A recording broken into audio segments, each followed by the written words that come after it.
Kenapa harus menggunakan ini? Nah, setelah saya cari tahu, oh ternyata lumpur memang habitatnya atau kandang si belut. Kemudian saya cari tahu lagi, fungsi gedebok untuk apa? Fungsi gedebok untuk menetralkan suhu. Oh, berarti si belut hidup di tempat yang lembab atau yang dingin. Kenapa harus pakai damen atau jerami?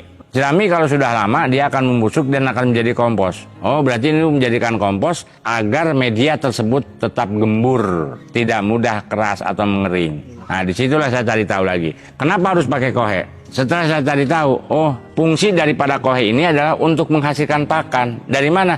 Dari terurainya kotoran itu akan menimbulkan jentik cacing, dan cacing itu akan berkembang biak, dan itulah makanan si belut. Pakan untuk luas kolam 1x2 ini hanya 1/4 kilo per 1 minggu. Karena pakan ini adalah pakan tambahan. Pakan sebenarnya adalah dari media, dari fermentasi yang kita buat. Di situ dia udah punya pakanan pokok. Namun untuk menggenjot kita berikan pakan tambahan. Dan kenapa 1 minggu sekali juga? Alasannya si belut ini sejenis atau semacam ular. Dia makan nggak setiap hari makan, 3 hari sekali baru makan. Nah, disitulah simpelnya. Intinya untuk usaha budidaya belut, yang penting air memang ada, tapi tidak boleh banyak, apalagi sampai banjir. Alasannya apa? Si belut ini kan harus biasanya setiap saat dia keluar atau masuk. Pada saat dia keluar masuk, itu kan ada jejaknya, yaitu lubang. Nah, fungsi daripada lubang belut ini adalah untuk menarik oksigen ke bawah. Apabila air menggenangi seluruh permukaan lumpur, itu akan menjadikan kurang baik untuk si belut. Untuk paranet yang ada di atas kolam, ini berfungsi untuk mengurangi sinar matahari secara langsung. Karena identiknya si belut hidup di tempat yang lembab dan dingin. Dia tidak nyaman dengan suhu yang panas. Maka itu saya kurangi sinar matahari dengan saya gelar atau saya pasang atap penutup.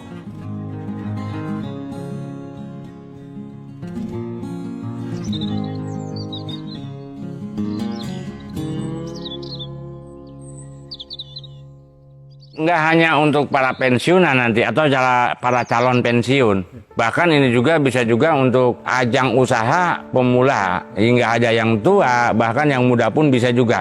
Karena sekarang ini sebenarnya banyak sekali pengkonsumsi ikan belut, sedangkan tempat atau penyedia atau petani belut saat ini masih kurang. Prediksi saya sampai ke 10 tahun ke depan pun ini masih tinggi ini peminatnya ini. Sampai sekarang aja saya masih kewalahan. Pesanan saya ini sekarang sudah di atas 1 ton per 1 minggu. Masih banyak mereka yang pengusaha UMKM yang kekurangan bahan baku, pengusaha rumah makan sambal belut. Mereka masih kesulitan untuk ikan atau daging belutnya sendiri. Bahkan dari luar negeri pun ada banyak sekali yang mau mencoba menaruh invest di sini gitu. Namun saya yang belum berani. Kenapa saya belum berani? Karena yang pertama lahan yang kami belum bisa memadai.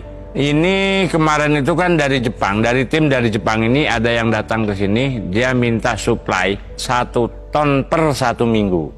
Kemudian saya jelaskan saya tidak berani. Karena bahan yang mau saya kirim nggak ada, nggak mampu. Hasil produksi saya pun belum mencukupi.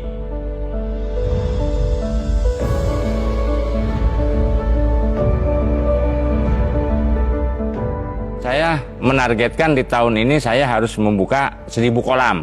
Dan alhamdulillah kemarin saya sudah sosialisasi dengan pemilik lahan lagi, saya penambahan lahan 1 hektar lagi. Mudah-mudahan secepatnya bisa langsung terrealisasi. Progres saya yang kedua di sini, saya akan membuka wisata belut.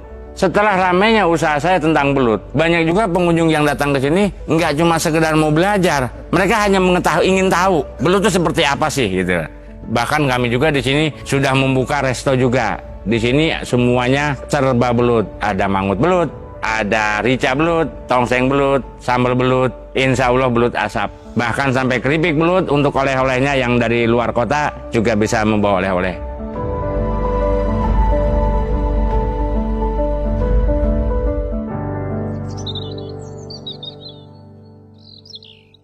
Saran saya, kita jangan ada tujuan dulu.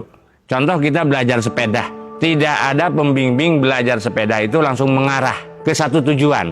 Contoh, saya belajar sepeda tujuannya ke pasar. Kira-kira kita akan sampai apa enggak di pasar? Nggak akan sampai kan di pasar. Kita akan sebelum pasar aja kita sudah jatuh. Itu sama, kita belajar di bidang yang baru. Kalau bisa kita jangan ada tujuan dulu. Yang penting apa? Yang penting kita coba dulu, kita buktikan dulu, kita bisa atau tidak. Karena tujuan itu bisa juga membuat kita down apabila kita gagal. kita akan trauma di situ dengan kegagalan pertama. Namun kalau kita tanpa ada tujuan, yang penting kita cintai dulu. Apa nih bidang yang baru kita?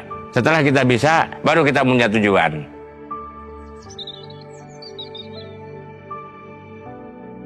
Penekanan, nama saya Suwardi. Mungkin itu yang bisa saya sampaikan.